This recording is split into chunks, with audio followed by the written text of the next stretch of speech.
കേനം പാലത്ത് town unit ആദരം 2026 ഉന്നത വിജയികളെ ആദരിക്കുകയും ലഹരി വിരുദ്ധ പ്രതിജ്ഞയും നടത്തി.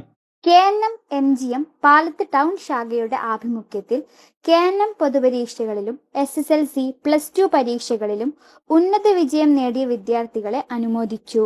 ആദരം 2026 പാലത്ത് ദാറുൽ ഉലൂം മദ്രസയിൽ വെച്ച് പരിപാടി നടന്നു.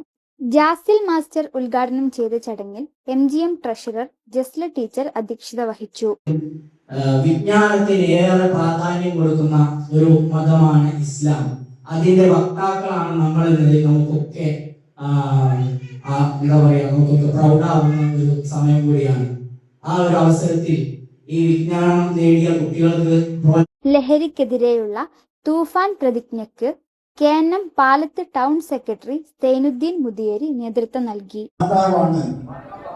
അത് മനുഷ്യന്റെ ബുദ്ധിയെയും ചിന്താശേഷിയെയും നശിപ്പിക്കുകയും കുടുംബജീവിതം തകർക്കുകയും ചെയ്യുന്നു. മദ്യമടക്കമുള്ള ലഹരി വസ്തുക്കൾ ഉപയോഗിക്കുന്നത് പാപമാണെന്നും ആയിഷ ഹെസ ഖിറാഅത്ത് നിർവഹിച്ചു.